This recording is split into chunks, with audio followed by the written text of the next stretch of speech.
Good evening, and thank you for joining us for the Jewish Legacy in Medicine, Stories of Healing and Hope, a special virtual event presented by the American Jewish Medical Association and the American Jewish Experience in Medicine program at the University of Colorado Center for Bioethics and Humanities. The AJMA is proud to co-sponsor this webinar with the Center for Bioethics and Humanities as we celebrate Jewish American Heritage Month and the many contributions the Jewish community has made to various aspects of healthcare and specifically medicine. We certainly have a long legacy in medicine. That being said, the AJMA, while valuing the beautiful ways in which one's Jewish identity merge with one's healthcare profession, was founded in response to a disturbing trend in healthcare, anti-Semitism, often masked as anti-Zionism or anti-Israel hate. The AJMA is a nonpartisan, non-political, nonprofit organization founded in the wake of October 8th, 2023, the aftermath of October 7th, in response to a volcanic eruption of anti-Semitism in healthcare and with a strong desire for Jewish healthcare professionals to stand with Israel. The AJMA is building an empowered community of healthcare professionals committed to combating anti-Semitism and discrimination of all kinds and promoting excellence in merit and healthcare. I welcome you to explore our website and to join the AJMA.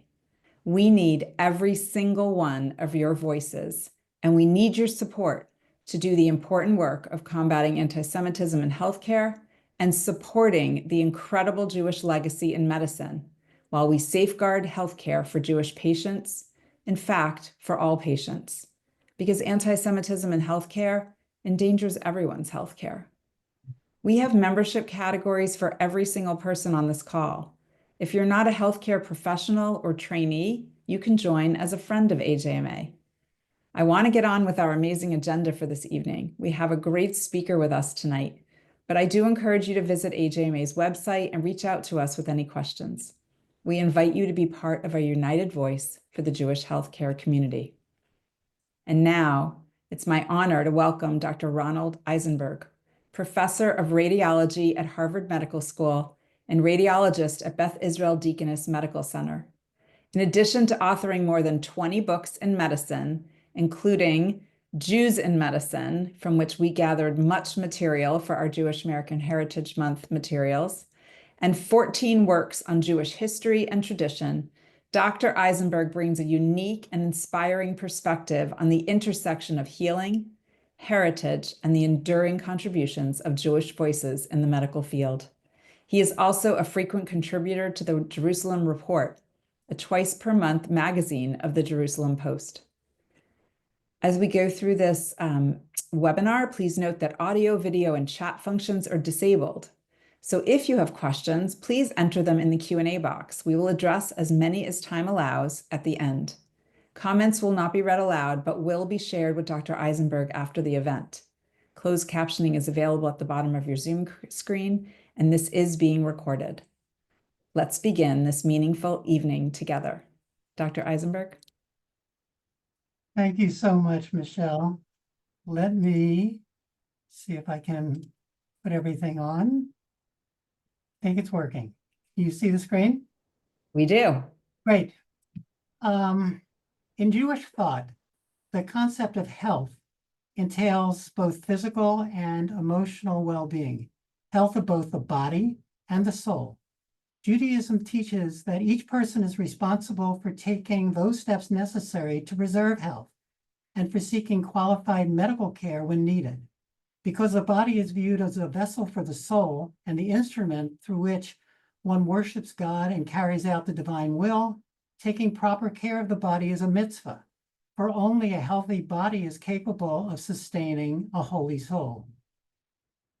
Based solely on the literal meaning of the biblical text, it is really unclear whether human beings are even permitted to treat illness.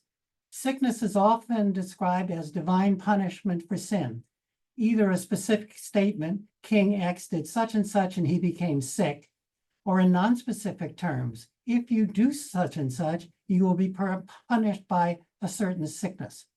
Thus, medical care could be interpreted as a human attempt to intervene in divine actions, a rejection of God's prerogative. Jeremiah exclaims, heal me, O Lord, and I shall be healed. And the eighth benediction in the Amidah describes God as who heals the sick of his people Israel, implying that only God cures those who are able to get well and suggesting that humans should not interfere. Nevertheless, the majority of Talmudic rabbis agreed that no Jew may live in a town without a physician. Seeing a doctor when sick was self-evident. If you are in pain, go to a physician. Should a doctor be paid for providing medical services? As the Talmud observes, a physician who heals for nothing is worth nothing. In essence, the Jewish view is that physicians are agents or partners of God. Although given permission to treat patients, physicians should never feel that their power and skill alone have resulted in a cure. The major duty of the physician is to educate their patients in ways to prevent illness and attain health. They must serve as role models for their patients, for as expressed in the ethical will of Judah ibn Tibbon to his physician's son, a doctor cannot expect the patient to listen unless he himself practices what he advises others. By far the most illustrious and influential figure in medieval Judaism, and one of the greatest Jewish scholars of all time, was Moses ben Maimon. May I have your attention, please? Code Red. Okay. Shapiro, fourth floor, Is this radiology. working? Is this going down or up? May I have your attention, please?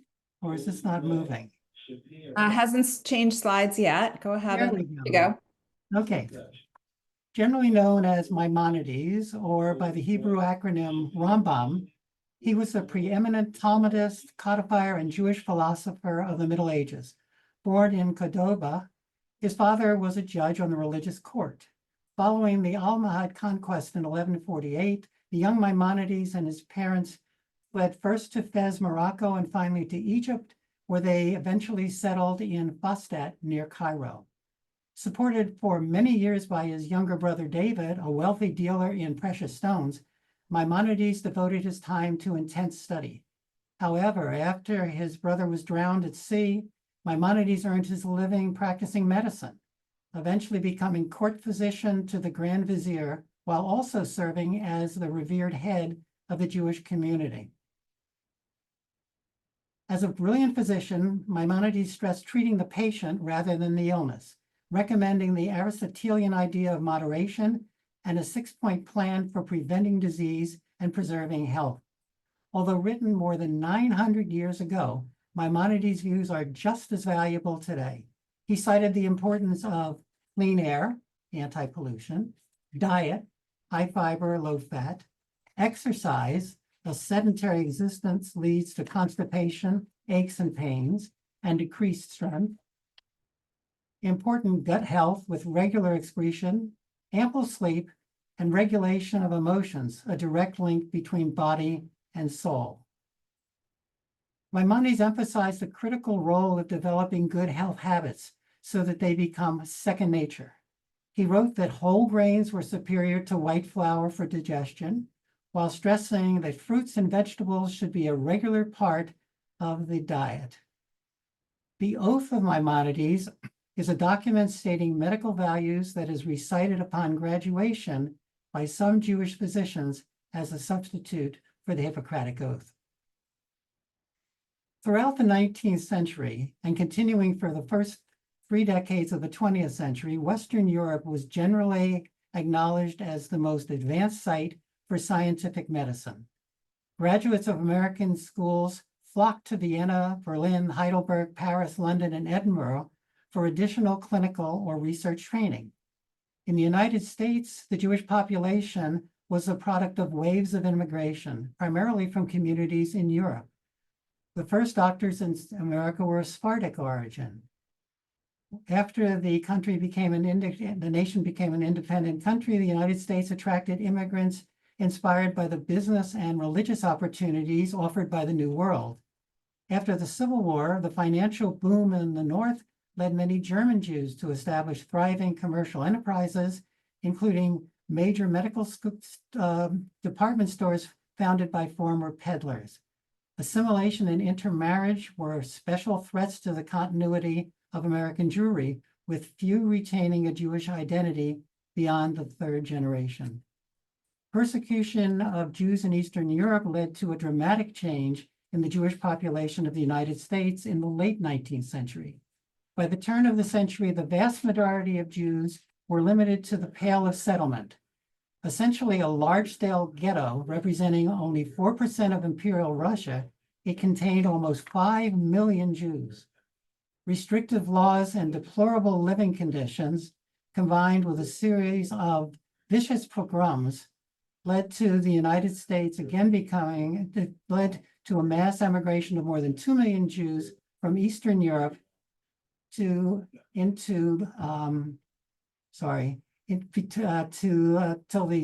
start of World War II. I'm having problems working on this thing. Emigration, here's an example of the Statue of Liberty with a stamp from Antigua and Barbuda. This is a stamp from Gambia showing Ellis Island, where many millions of people passed. And this is a picture of what New York City looked like during the height of all these immigrations. Immigrations from Jews of Europe to the United States again increased sharply in the 1930s as the Nazis gained control in Europe. The passage of Nuremberg laws in 1935 deprived German Jews of their civil rights, and Jewish physicians and other academicians were discharged from their university positions.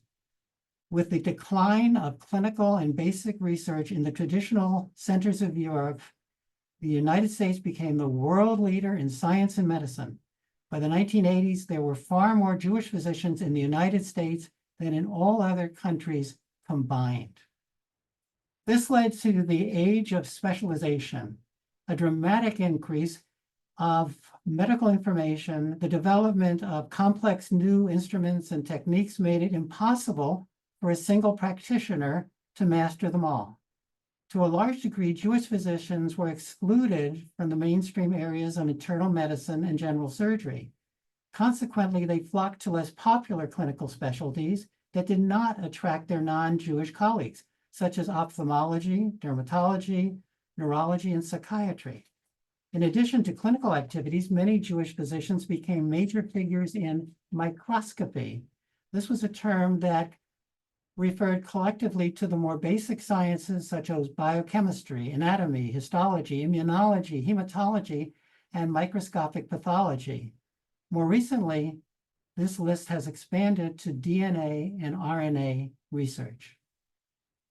The story of Jewish hospitals in America begins with the 1654 arrival of a small French sailing ship into New Amsterdam, now New York City, carrying 23 Jewish refugees from Brazil.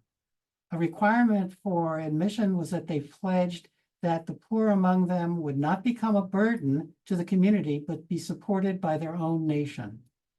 One of the most important of these American communal institutions was the Jewish hospital. The earliest one in Cincinnati in 1854 was founded by German Jewish immigrants. Over the next 15 years, hospitals under Jewish auspices were established in Manhattan, Baltimore, Chicago, and Philadelphia. The second wave of Jewish hospitals, beginning in the early 1880s, coincided with the immigration of Jewish immigrants from Eastern Europe, who generally were more religiously observant. Jewish hospitals developed for two major reasons, relating to both patients and physicians. They provided a unique environment compatible with the religious beliefs and customs of American Jews. Jewish hospitals provided kosher food, an on-site synagogue, the comfort of a rabbi on the staff, and the placement of a mezuzah on the doorpost, as well as sparing Jewish patrons from being forced to listen to Christians attempting to convert them as they lay dying. Another major reason for the development of Jewish hospitals was rampant anti-Semitism in the medical profession. Medicine was a popular career choice for first and second generation immigrants from Eastern Europe, with the number of Jewish physicians growing even more than the rapidly increasing number of Jews in the overall population. However, from the beginning of the 20th century, medical schools and hospitals in the United States enforced restrictive quota for Jews of all levels of education and practice. It was very difficult for Jews to be admitted to medical school, and those who managed to graduate had limited opportunities to secure an internship and even less chance to be offered a residency program. Once ready to practice, Jewish physicians faced the reality that large numbers of hospitals denied them staff privileges. Jewish physicians faced the reality that even those fortunate enough to gain employment at non-Jewish hospitals often were victims of physical harassment and various subtle and overt forms of written and verbal abuse. Therefore, Jewish hospitals became essential to provide training and employment opportunities for physicians who otherwise would have been virtually excluded from the medical profession. Over the course of American history, it is estimated there have been 113 Jewish hospitals, of which about 20% are still operating independently under a name or with other characteristics that at least minimally constitute a Jewish heritage. However, almost all retain little of their Jewish roots. Patients and physician staffs are no longer predominantly Jewish. The governing boards are no longer influenced by organized Jewish community, and some have even merged with non-Jewish hospitals. The multiple reasons for the disappearance of Jewish hospitals reflects underlying changes in the Jewish community. Since World War II, the presence of self-identifying Jews in the population has decreased. As the rates of intermarriage and assimilation have increased, Jews have moved to the suburbs. Far from the traditional Jewish hospitals located in historically urban Jewish neighborhoods. Rather than support traditional Jewish charities such as hospitals, upward mobile Jews have been increasingly accepted into upper-class American society and are more likely to channel their philanthropic activities to general cultural organizations, symphony, opera, ballet, and even non-Jewish hospitals and medical schools. Perhaps the most important reason for the decline of the Jewish hospitals in the United States was the waning of blatant anti-Semitism. During the 1960s, quotas limiting access to medical schools and postgraduate training had become socially unacceptable and prohibited by law. Jews were freely accepted in the medical schools of prestigious universities, and they assumed major clinical and even high administrative positions at their associated hospitals. Jews are welcomed into specialty areas in all areas of medicine and have become editors of prestigious medical journals. No longer did Jews suffer any limitation in securing staff privileges at community hospitals throughout the country. Consequently, by the 1970s, the basic reason for the rise of special Jewish hospitals no longer existed. Indeed, my hospital, Beth Israel in Boston, even merged with the Deaconess Hospital, as non-Jewish as they could possibly be, in this old photograph of New England Deaconess Hospital. Now, for the rest of this talk, I'd like to present some biographies of Jews in various specialties and their important contributions to medicine. Let's start off with Solomon Abraham Waxman, who immigrated from Russia. He was a biochemist and microbiologist who focused his research on soil organisms and their decomposition products. This led to his discovery of streptomycin, the first antibiotic active against tuberculosis. Indeed, Waxman coined the word antibiotic to describe compounds derived from other living organisms and was awarded the 1952 Nobel Prize in Physiology or Medicine. This is probably a good time to break in and tell you an interesting statistic. Jews make up approximately 0.2% of the world's population, and they have won 28% of Nobel Prizes in physiology or medicine. This is August Paul von Wassermann, who is best known for developing a complement fixation test for the diagnosis of syphilis, even in asymptomatic patients. This test could diagnose the disease in about 95% of cases, allowing for its early detection and prevention of transmission. Wassermann was elevated to the nobility by the German government despite his Jewish origins, and named the head of the new Kaiser Wilhelm Institute of Experimental Biology. Konrad Bloch fled to Switzerland to escape Nazi persecution in 1934. He immigrated to the United States 2 years later, and in 1964 received the Nobel Prize for Medicine and Physiology for his discovery of the mechanism and regulation of the metabolism of cholesterol and fatty acids that led to the understanding that cholesterol was the source of all steroids. Michael Brown from the United States discovered that human cells have low-density lipoprotein, LDL receptors that remove cholesterol from the blood. If present in insufficient amounts, affected individuals develop excessive amounts of cholesterol in the blood and become at risk for cholesterol-related diseases such as heart attacks and stroke. His studies led to the development of statin drugs and earned him the 1985 Nobel Prize in Physiology or Medicine. Born in Budapest, George de Hevesy was awarded the 1943 prize for his pioneering work on the use of radioactive isotopes as tracers to study the metabolic processes of plants and animals. Working in Copenhagen when the Nazis occupied Denmark, de Hevesy was tasked with hiding the gold Nobel Prizes of Max von Laue and James Franck to prevent them from being used to support the German war effort. Rather than illegally sending the gold out of the country or hiding it, de Hevesy dissolved the metals in a mixture of nitric and hydrochloric acid and placed the resulting solution on a shelf in his laboratory. After the war, de Hevesy returned to find the solution undisturbed, precipitated the gold out of the acid, and then the Nobel Society recast the Nobel Prizes using the original gold. Avram Hershko immigrated from Hungary to Israel as a teenager and received both a medical degree and a doctorate in chemistry from Hadassah Medical School in Jerusalem. He received the 2004 Nobel Prize in Chemistry for the discovery of a pathway believed to be involved in the development and progression of such diseases as cancer, muscular and neurologic diseases, and immune and inflammatory responses. His niece, Dorit Shaham, is the head of the chest radiology department at Hadassah, with whom I had the pleasure of working closely during my 3-month visiting professorship last spring.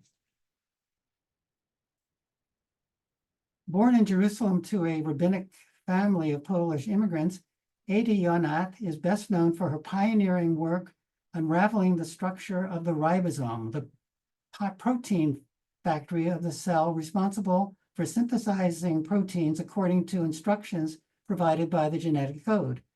Yonat received the 2009 Nobel Prize in Chemistry, becoming the first Israeli woman of 10 laureates to win the award. She has the distinction of being the first woman from the Middle East to win a Nobel Prize in the sciences, and the first woman from any country to receive the chemistry award in 45 years. Sidney Altman was born in Montreal and won the 1989 Nobel Prize for Chemistry. Fortuitously, I had the pleasure of unexpectedly meeting him in Glasgow, Scotland, where my violinist wife, Zena Schiff, was recording a CD as soloist with the Royal Scottish National Orchestra. We arrived from a delayed flight and needed to wait for our room, and so we decided to go to the Hotel Business Center, where I encountered problems working their computer. When Altman and his colleague walked in, he immediately offered to help. While he solved the computer problem, his colleague excitedly confided to my wife, he won a Nobel Prize. My wife calmly replied, then this man probably was in my book. And he is on page 182, and we spent a delightful hour speaking with him. Rosalind Franklin was born to a British Jewish family, and she studied the structure of DNA using X-ray diffraction techniques to create images of crystallized solids. She took the classic image that became famous as the critical evidence in identifying the structure of DNA.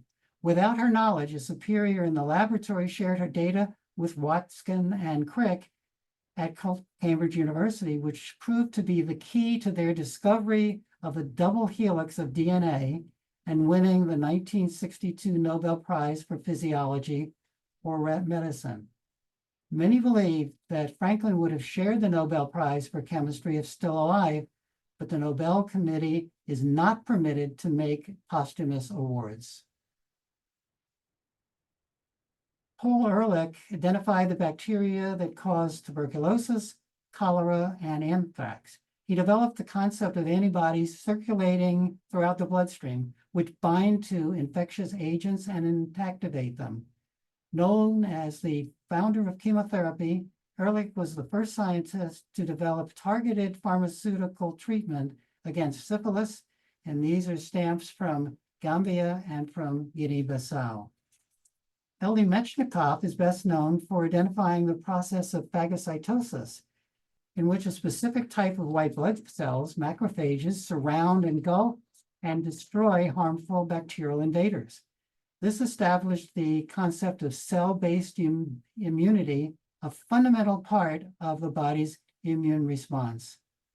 In 1908, Paul Ehrlich and L.D. Metchnikoff shared the Nobel Prize in Physiology or Medicine in recognition of their work on immunity, the first two scientists of Jewish descent to be so honored.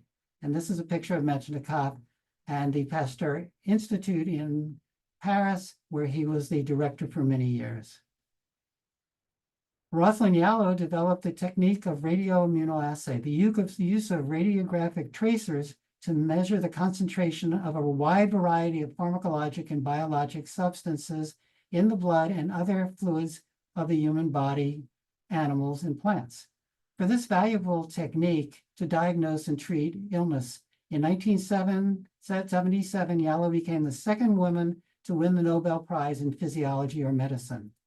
1 year previously, Yallo hosted a 5-part dramatic series on the life of Madame Curie for PBS, and she served as an inspiration to young women interested in science by showing that it was possible to combine a family, 2 children, and a highly successful research career.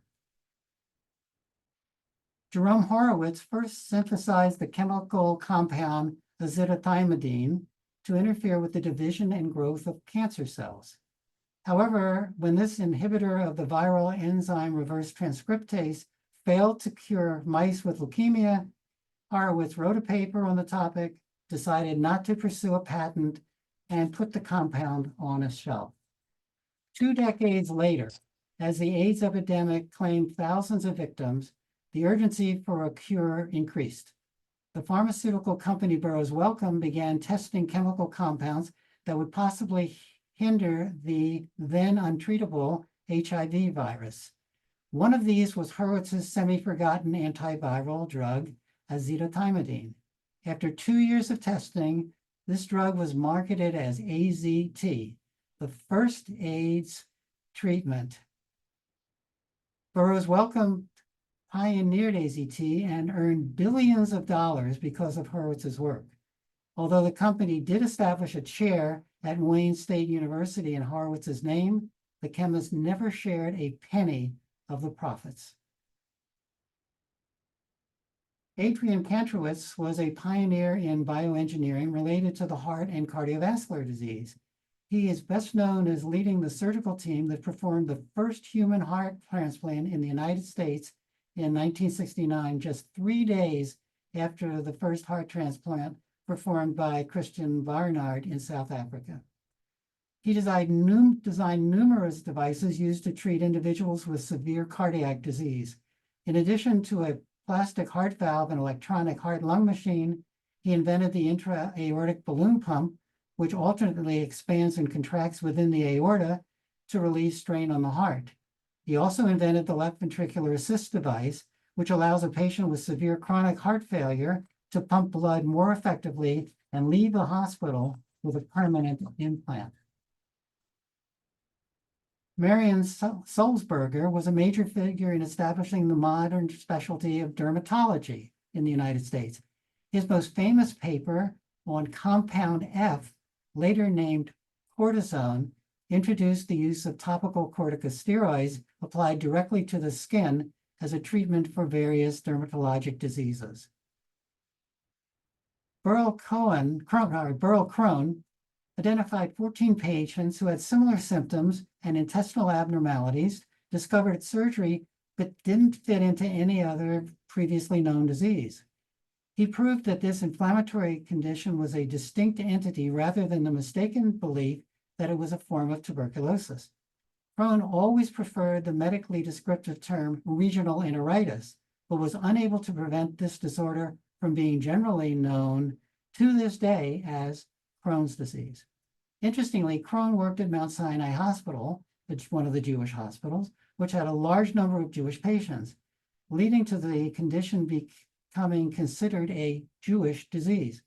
Recent DNA studies have identified several genetic variants and mutations associated with Crohn's disease that occur much more frequently in Ashkenazic Jews. Basil Herskovitz developed a technique for coating and bundling hair-thin glass fibers to allow viewing over long distances and around bends. This gave an illuminated and unobstructed view inside hollow organs such as the esophagus, the stomach, and the colon, even providing the means for minimally invasive surgery. In 1957, Hershkowitz tested the first prototype instrument by passing it down his own throat. Later, he developed the first fully flexible fiber optic endoscope, an invention that not only revolutionized the practice of gastroenterology, but also provided the basis for optical fiber communications in multiple industries, such as modern telecommunication.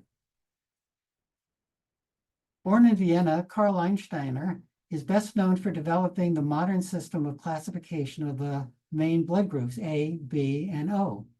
He demonstrated that a blood transfusion between persons with the same blood group did not lead to the destruction of blood cells, whereas this complication did occur between persons of different blood groups. For this work, Landsteiner was awarded the 1930 Nobel Prize in Physiology or Medicine. Recognized as the father of transfusion medicine, Landsteiner collaborated with Alexander Wiener in identifying the Rh or rhesus factor, an inherited protein found on the surface of red blood cells. And these are several of pictures of his from Guyana, Transkei, and Romania. Livman Halpern was the son and great-grandson of two chief rabbis of Bialystok. He was a founder of Hadassah Hospital in Jerusalem, director of the academic neurology department. He was the first winner of the Israel Prize in Medicine in 1953. To mark the first graduating class of the medical school of the Hebrew University, he was asked to compose a new oath for physicians, which would combine ancient Jewish culture and heritage with the spirit and vision of a modern faculty of medicine. To this day, all medical school graduates in Israel take this oath. On the left is Selmar Aschheim, and on the right is Bernard Zondek, both of whom were born in Germany and discovered a substance in the urine of pregnant women later identified as human chorionic gonadotropin, or HCG. This was the basic for what became known as the AZ pregnancy test, the most widely used test with almost 99% accuracy. Variations of this test used amphibians or rabbits, leading to the phrase, "the rabbit died," as meaning that the woman was pregnant. This was a standard test until the 1960 immunoassay for pregnancy testing. Isidore Rubin is best known for tubal insufflation test that bears his name. Introducing gas under pressure into the uterine cavity, this non-operative procedure performed in an office could check for patency of the fallopian tubes in women with infertility. The Rubin test reduced the number of surgical procedures needed to diagnose and treat sterility in women. He also was among the first to use hysterosalpingography, an X-ray study in which contrast material is injected into the uterus for the diagnosis of tubal and uterine disorders. Samuel Blum developed the ultraviolet excimer laser for use in delicate surgical procedures in which scar tissue was not desired. This was the foundation for LASIK eye surgery to treat nearsightedness, farsightedness, and astigmatism. Since its invention, LASIK surgery has brought 20/20 vision and freedom from eyeglasses and contact lenses to millions. Harry Friedenwald followed in his father's footsteps and specialized in ophthalmology. However, he is best known as a historian of Jewish medicine, publishing the classic reference book on the subject in 1944. A fervent Zionist and one of the founders of the movement in the United States, Friedenwald was a personal friend and colleague of Theodore Herzl and served as the second president of the Zionist Federation of America. Charles Kelman devised the cryoprobe, a freezing instrument for the extraction of cataracts within their capsules. This became the most widely used method for cataract removal in the world until 1978, when Kelman introduced the technique of extracapsular cataract extraction with irrigation and aspiration that is still the procedure used by most cataract surgeons today. And as you can guess from these photos, Kelman also was an avid player of the saxophone. Born in Boston to immigrants from Lithuania and a close family friend, Maurice Schiff championed efforts to curb excessively loud music and other causes of noise pollution, which can result in irreversible hearing loss and other serious medical disorders. A passionate lover of music, Schiff cared for the vocal health of opera stars of the San Francisco and San Diego Opera. Henry Koplik was born in New York and was the first to describe an important and early diagnostic sign of measles, now known as Koplik spots. Considered indicative of measles, these clustered white lesions on the mucosa of the cheek occur a few days before the appearance of the characteristic skin rash appears and before the infectivity of this virus reaches its maximum. This allowed children incubating the disease to be isolated, helping to control measles epidemics.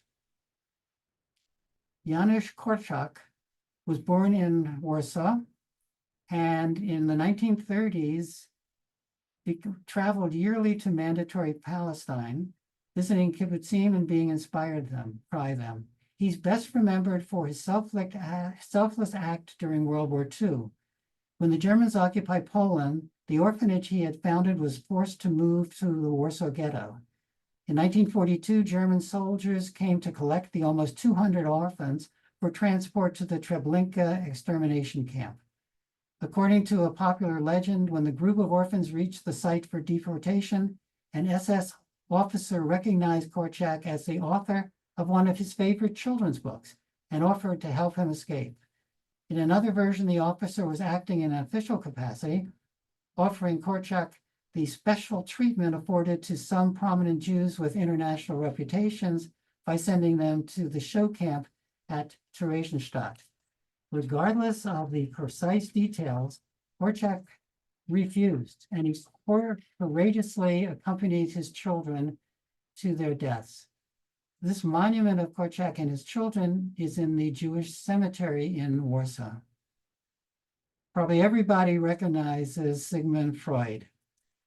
After establishing a private practice, he consulted on the case of Anna O., who suffered from hysteria, demonstrating a host of symptoms: paralysis, convulsions, hallucinations, loss of speech, without an apparent physical cause. After her doctor succeeded in treating Anna by helping her to recall forgotten memories of traumatic events, Freud developed the general concept that physical symptoms are often the surface manifestations of deeply repressed conflicts. This revelation led Freud to postulate the existence of three levels of the mind: the id, the ego and the superego, and Freud is considered the father of psychoanalysis. Keeping things in the family, Sigmund Freud's younger daughter, Anna Freud, was the founder of child psychoanalysis, and a pioneer in the development of adolescent psychology. Born just outside Vienna, Alfred Adler was the first president of the Vienna Psychoanalysis Society. Instead of the Freudian approach, which focused on the unconscious and a distant therapist, Adler developed the therapeutic strategy of face-to-face meetings between a patient and psychiatrist sitting on two chairs rather than one on an analytic couch to create a sense of equality between them. The role of the therapist was to uncover the hidden purpose of symptoms and to use the therapeutic functions of insight and meaning, simply pointing things out to the patient rather than depending on years of free association. Abraham Flexner is known for writing a scathing attack on the medical education in 1910 in the United States, which described an appalling lack of entrance requirements, low quality teaching, and inadequate practical training in clinical practice, even among medical schools associated with universities. The only one of 155 medical schools that Flexner deemed adequate was Johns Hopkins in Baltimore, where the curriculum included basic medical sciences and lab work, encouraged pure research, and was closely tied to an excellent teaching hospital. Unusual for its time, Hopkins also required that every student admitted to its medical school already have a college degree, which included pre-med and language courses. The Flexner report sparked a dramatic reform in medical education in the United States and Canada, and led to the closing of a majority of North American medical schools, including, especially in rural areas, including 6 of the 7 medical schools in his native city of Louisville. Albert Lasker was born in Germany when his American parents were visiting their ancestral homeland. He made his fortune as a pioneer in modern advertising, and in 1945, he and his wife founded and endowed the Lasker Awards, often referred to as the American Nobel Prize, which are given annually to living persons who have made major contributions to basic or clinical medical science, or who have performed public service on behalf of medicine. Felix Bloch received the 1952 Nobel Prize in Physics for showing that protons and neutrons in nuclei act as small rotating spinning magnets so that their atoms and molecules align in a magnetic field. When returning to the original spin position, electromagnetic radiation is emitted with a frequency characteristic of the particular atom or molecule. This led to the subsequent development of magnetic resonance imaging, MRI, an important diagnostic modality in modern medicine. Born in Philadelphia to immigrant parents, Jacob Gershon Cohen was virtually the only major advocate of mammography in the United States, stressing the importance of early detection of breast cancer to survival. An accomplished violinist, Gershon Cohen eventually acquired a Stradivarius violin, which he delighted in playing in chamber music sessions with members of the Philadelphia Orchestra and students at the Curtis Institute of Music in Philadelphia, including my violinist wife. Born in Chicago, Henry Kaplan revolutionized the practice of radiation oncology. He installed the first medical linear accelerator in the Western Hemisphere, a 6 million volt machine that enabled radiotherapy to be used as a curative rather than merely a palliative treatment for cancer. Kaplan's major focus was Hodgkin's disease, a malignant lymphoma that was uniformly fatal before the advent of radiation therapy, but soon had a cure rate of about 75%. This next person is somebody that everyone knows his name, but probably very few know his picture. Born in Delaware, Henry Heimlich introduced a chest drainage flutter valve. During the Vietnam War, this simple and inexpensive Heimlich valve saved the lives of thousands of soldiers shot in the chest. Today, more than 250,000 Heimlich valves are used worldwide each year to treat patients with chest wounds or following surgery. He is best known as the inventor of the Heimlich maneuver, a technique of abdominal thrusts for stopping people from choking. Two of the most famous American Jewish physicians were instrumental for their roles in developing methods for preventing polio. Jonas Salk led a research team that developed an injectable vaccine of formalin-killed viruses. However, it had a drawback of requiring periodic booster injections. Salk had no interest in personal profit, and he refused to patent the vaccine, stating, "Could you patent the sun?" In 1960, he founded the Salk Institute for Biological Sciences in La Jolla, California, which today is a center for medical and scientific research.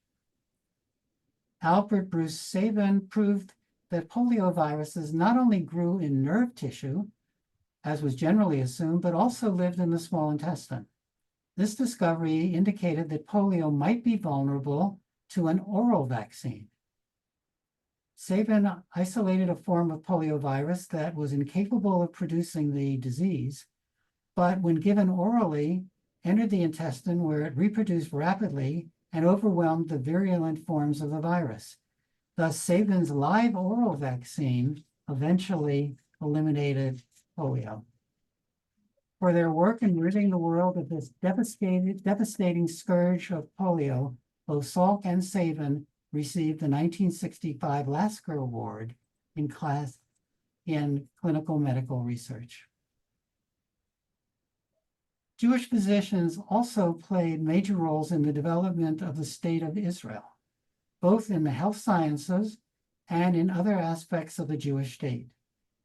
Two of the major Zionists, early Zionists, were physicians. Max Nordau was born in an Orthodox family in Budapest, but became an agnostic, fully assimilated and acculturated European Jew.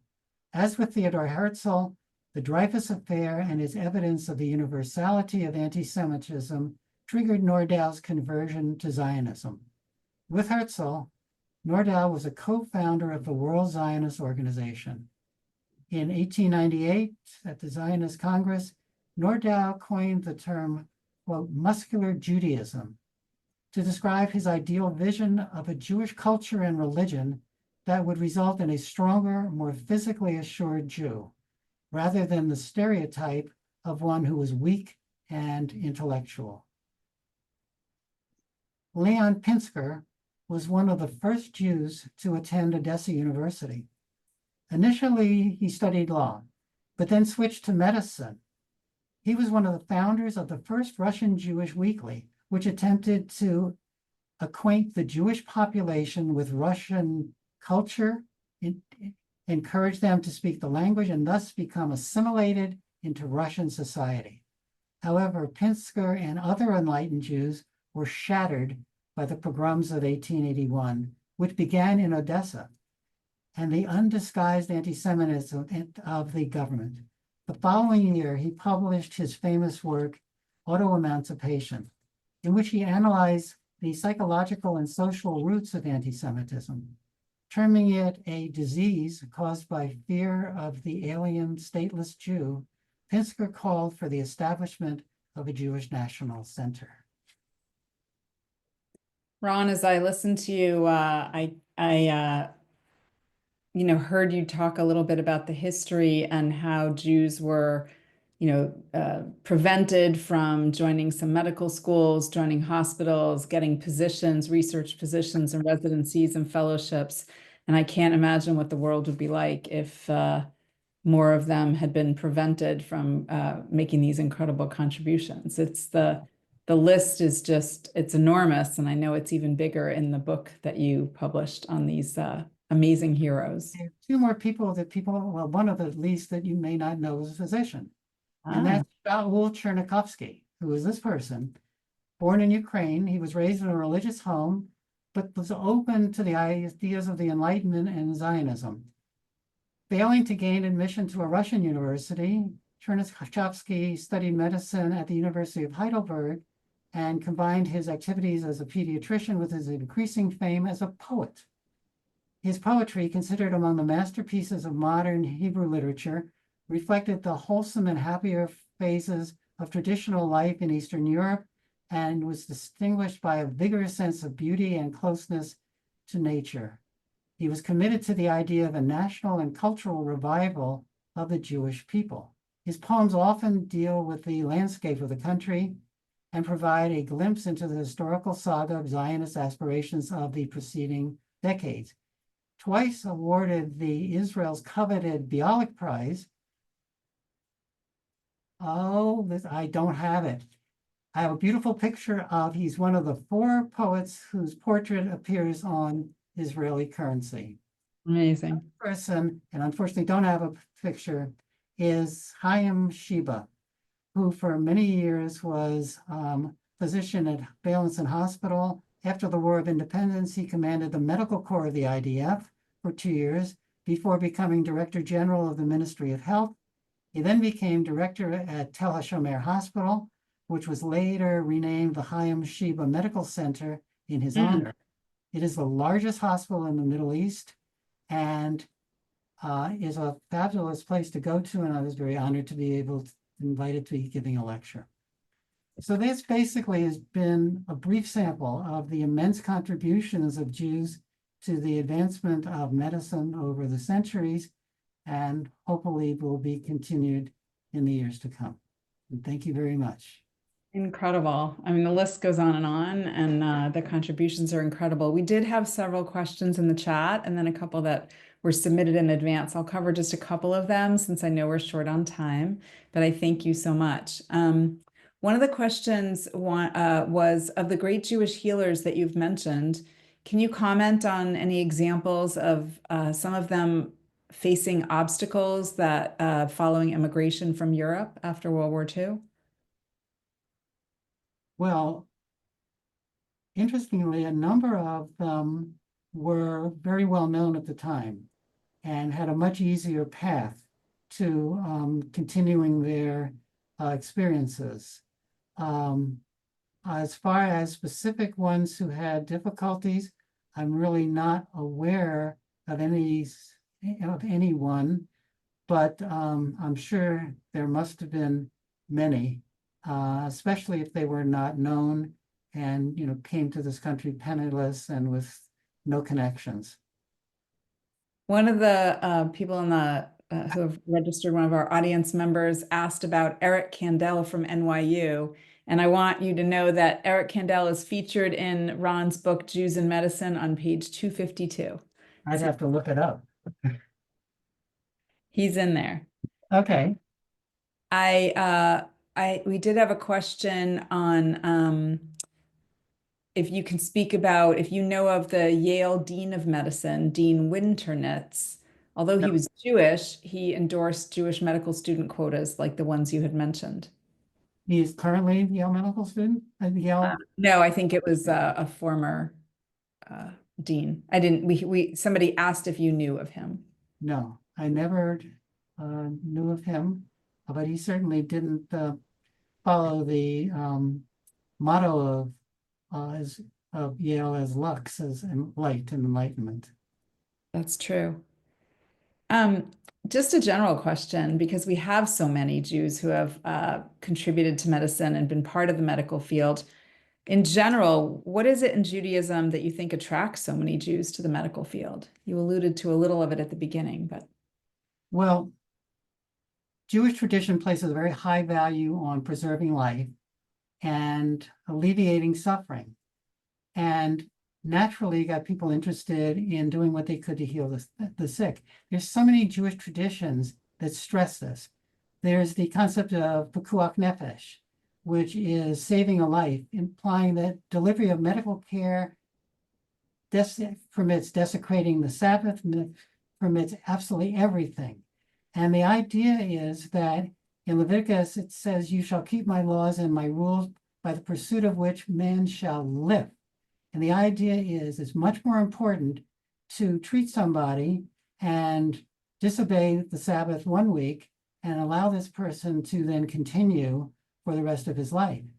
And on Yom Kippur, to save a life, or even if a patient feels uncomfortable fasting, they are forbidden to continue fasting. There's also things that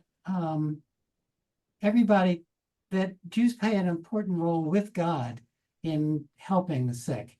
And Rabbi Akiva noted that just as a farmer works the soil rather than leaving the growing of the crops solely to God, so physicians are required to treat the sick in order to, as he said, cultivate health. And everyone knows about the dietary laws, and they're not primarily for health benefits, but Maimonides declared that all the food which is forbidden by the law is unwholesome. And as part of kosher slaughtering, you have to examine the lungs and intestines and reject meat from animals with underlying diseases. Jews are also forbidden to eat blood, which can be a health hazard. And pork is a way of getting parasitic disease, trichinosis. And Ben Sira in Ecclesiasticus stressed the relationship between the emotions and health. Don't let yourself over to sorrow and distress somebody, deliberately. And of course, the rabbis in the Talmud said, if you save one life, it is as if you had saved the entire world. Jews were also important in the environment.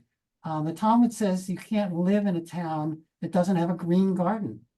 And the importance of public measures to protect the health of the population, so that animal carcasses, cemeteries, tanneries have to be kept at a distance of a certain amount from habitations, and they must be on the east side of the town because the wind would be coming from the west. Waste material has to be deposited properly. Businesses could not be in residential neighborhoods always. And the quote is, if a person wants to open a shop in a courtyard, his neighbors may stop him on the grounds that they will be kept awake by the noise of people going in and out. And as the last thing, visiting the sick is one of the aspects of righteous living that is part of the fundamental concept of Gemilut Hasidim, the giving of loving kindness. It's all based on when God visited Abraham when the patriarch was recovering from circumcision. And this is one of those deeds that a person enjoys the fruits in this world while the principle remains in the world to come. The rabbi said that somebody who visits the sick takes away a 60th of his pain. And Rabbi Akiva maintained that one who does not visit the sick is like a shedder of blood. And actually, one last thing is, as in the Middle Ages, medicine was really one of the few professions that Jews could do, because guilds would not allow them to go for training in many fields. And European universities in the early modern period allowed Jews to study medicine, even as law and the humanities remained closed to them. So there's a great history of it. And it's interesting how it goes as far back as the Bible, and as They're both beautiful values-based reasons as well as practical reasons why Jews have had such a long legacy and a beautiful set of contributions to the medical field. Dr. Eisenberg, I want to thank you so much for this incredible presentation, for all of your publications that contribute to this body of knowledge. We at the AJMA have relied on your materials as a source for us. And we are so grateful to you for presenting to all of us tonight. I want to thank everybody for joining us on behalf of both of the organizations hosting tonight. I want to encourage you to visit the AJMA website and join. And a little housekeeping is that we have recorded tonight's webinar, and that recording will be sent out to everyone who registered. So we look forward to you enjoying the material again, sharing it with colleagues, and we hope to see you at our next webinar. Thank you so much.